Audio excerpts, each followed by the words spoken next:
Hey guys, welcome back to part 7 of my recent back issue haul series. This will probably be like the last one of that sort because this is like the last pile of stuff that I've accumulated over the last several months or year or whatever. So anything I do in the future will just be kind of not then but now, but maybe kind of in the present, or not like what I did earlier, or you know what I mean, right? Anyway, for this 7th one, I got a little bit of everything, a little mishmash, maybe something for everyone, or maybe one thing for a certain person or whatever.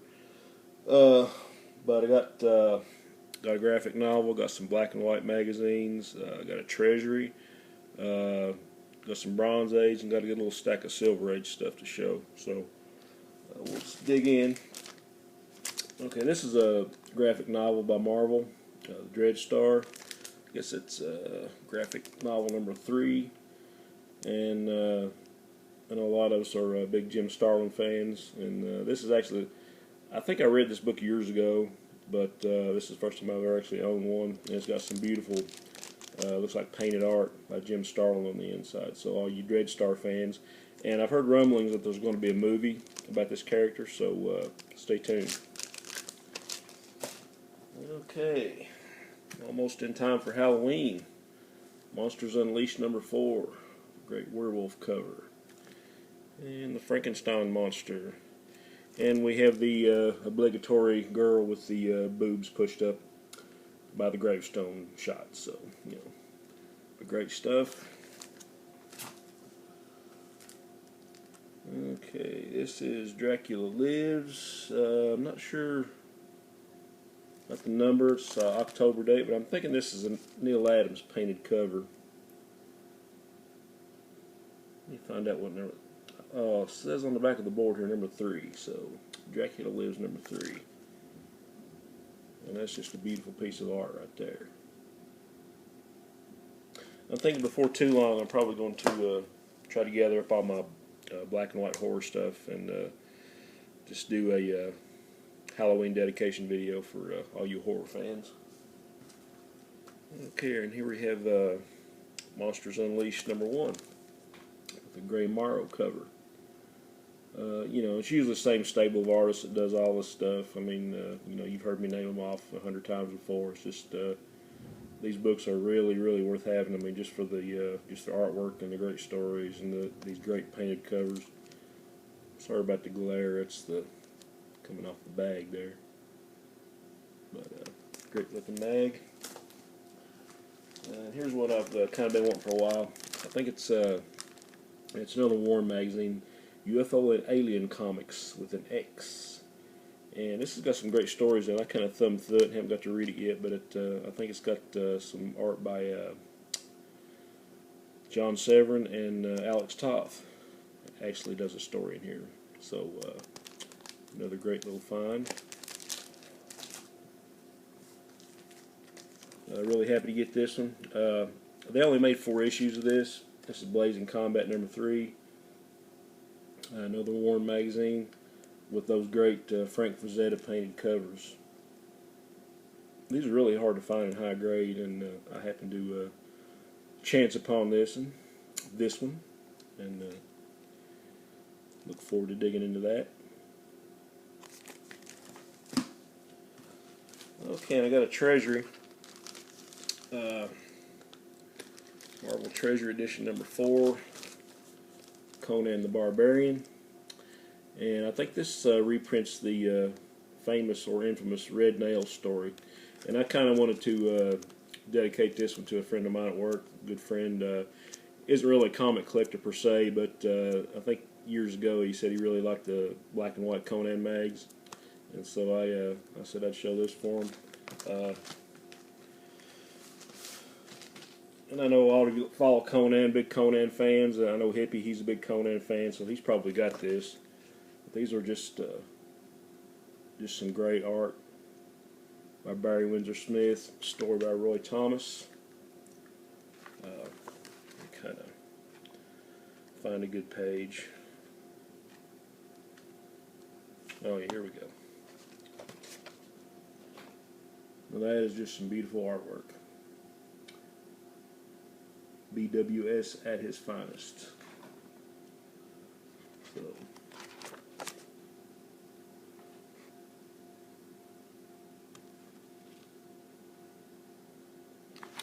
So there, my buddy Marvin and all you Conan fans. Get it back into this ratty bag. Or not. Anyway, okay, I got a little stack of some bronze and silver. This is just some stuff. These are like giveaways, and I think there's like 3 issues, but basically just kind of advertising what DC had coming out like in the I guess early 80s. It's called a DC sampler, and I think this is I'm not sure, maybe issue 1. I don't even know if there's a number on these, but it's a wraparound cover, just kind of a preview book. A lot of the titles DC had coming out. Arion, Lord of Atlantis, Eric, Son of Thunder. There's another sampler. I guess this is number 2. Kind of showing everything DC. Just one of those little oddities that I like to collect. You know, these weren't in stores. I guess they were given to retailers maybe. So there's that. And I actually got my original copy of this, but I read it so much and it's so beat up. I found a cheap copy online. Dynamic Classics #1. This is one of the titles that bit the dust in 1978 due to the so-called DC implosion. But this is a cool book. It reprints an issue of Detective Comics from the 70s. Neil Adams, Denny O'Neil, and Dick Giordano, and you got the Manhunter story. The first Manhunter story by Archie Goodwin and Walt Simonson. I think that's right. Yeah. So you can see some of the Neil Adams artwork. And a little bit of the Manhunter. Little classic stories.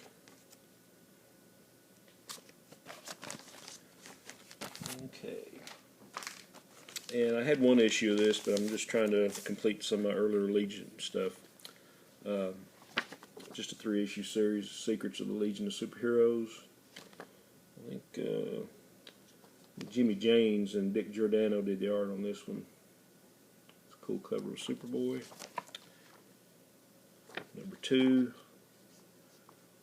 just a Dick Giordano cover from 82 maybe, 81. And a final issue, more Dick Giordano on the cover.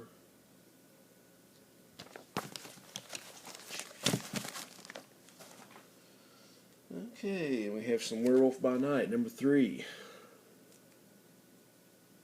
Great series. Nice Mike Plug cover.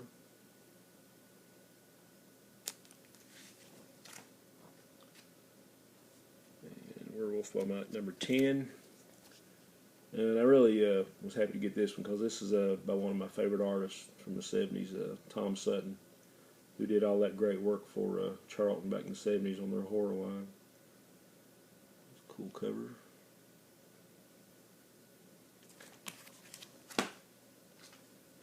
And I got an issue of DC Comics Presents I didn't have, number 46, Superman and the Global Guardians.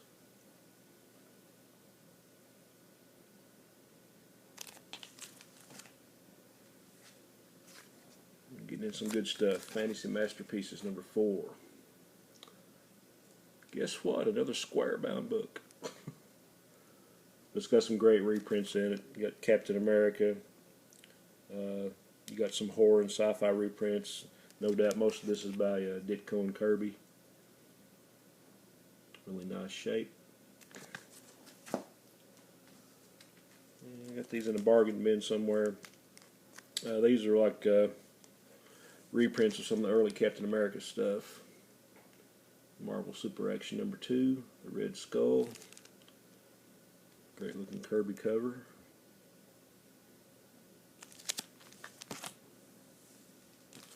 And number 1. This reprints, I think that's reprinting the Steranko cover maybe, I'm not sure.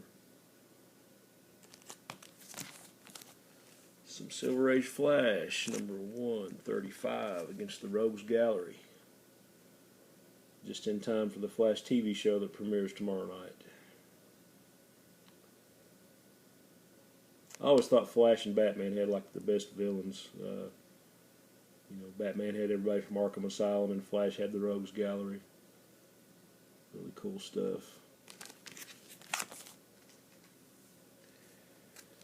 Action Comics 397. I think it's an Inventino and Anderson cover. Secret of the Wheelchair Superman.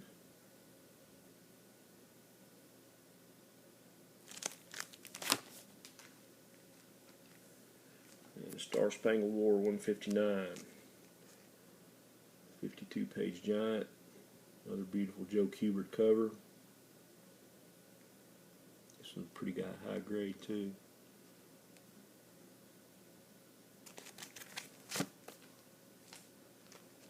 And about some Dell comics for all you Dell fans. There's Spaceman number 2. I'm not sure who painted the cover. I think there was only maybe 9 issues of this. Usually all the number 1 issues were like in 4-color comics, so I think actually the first appearance was in like 4-color, 1250 something. I'm not real sure about that. The real colorful painted cover. I'm sorry about the glare, but it got shipped in Mylar. So Spaceman number 2. I'd never seen this title. Okay, some more of the good stuff. Captain Marvel number 11. I think it's a Barry Windsor Smith cover.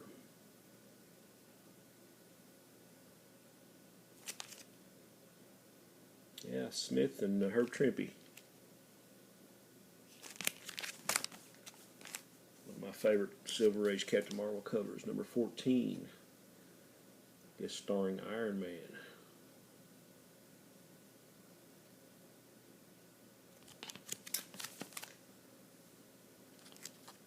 And number 15. Another great cover.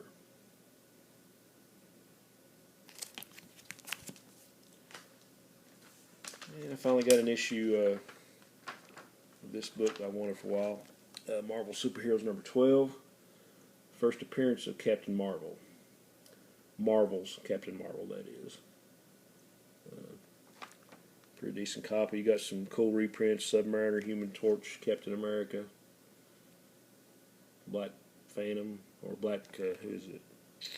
Black Knight, I'm sorry. Pretty good shape. I thought since I pulled that one out, I don't know if I'd ever shown this one out, but here's Marvel Superheroes number 13. More Captain Marvel, but this is kind of a key issue. First appearance of Carol Danvers, a.k.a. Miss Marvel. Sorry about the glare. It's a little bit better. So number 13. Number 14. Some cool Spider-Man reprints.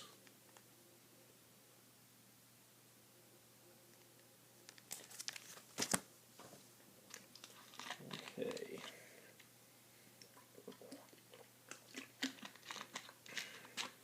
Trying not to make this last too long, but there's some more cool Silver Age stuff. Creeper number 4. Steve Ditko at his best.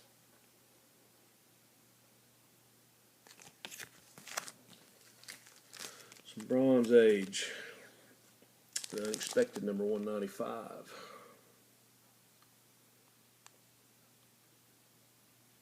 More cool horror stuff from DC. And back to the Silver Age. Brave and Bold number 58, featuring Metamorpho, the Element Man. Another really fun looking cover. I'm thinking maybe Ramona Fradon was doing the art on this, I'm not sure. I always thought Metamorpho was a cool little character.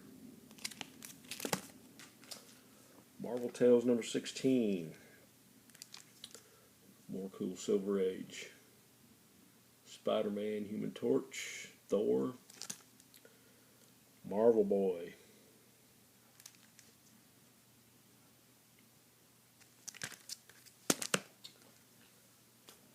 Okay, we have Adam number 30. Days of the Bat Knights. I'm sure this doesn't have anything to do with Batman, but it's a cool cover anyway. Complete with the go-go checks at top. Really cool Gil Kane cover.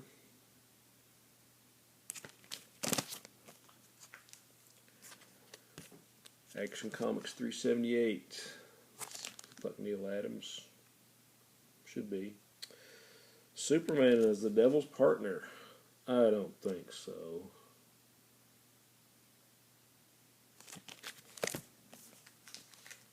And Forbidden Worlds, number 118.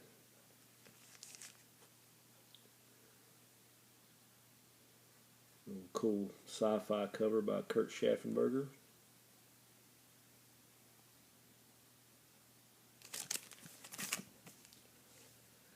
Action Comics 392, featuring The Shame of the Super Sons. They would always get you with these covers.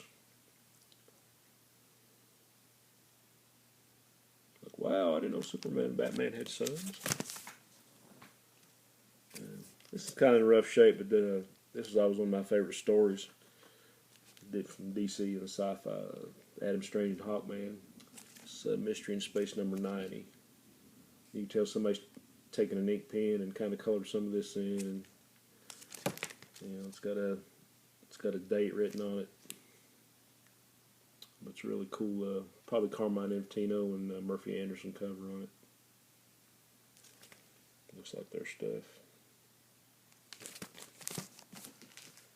And last but not least, some more war comics. Star Spangled War 154. Another beautiful Joe Kubert cover. Okay. That's all I got for now. We're creeping up on about 18 minutes, so long enough. As always, guys, appreciate you watching. Appreciate all the comments and questions. So, until next time, onward and upward.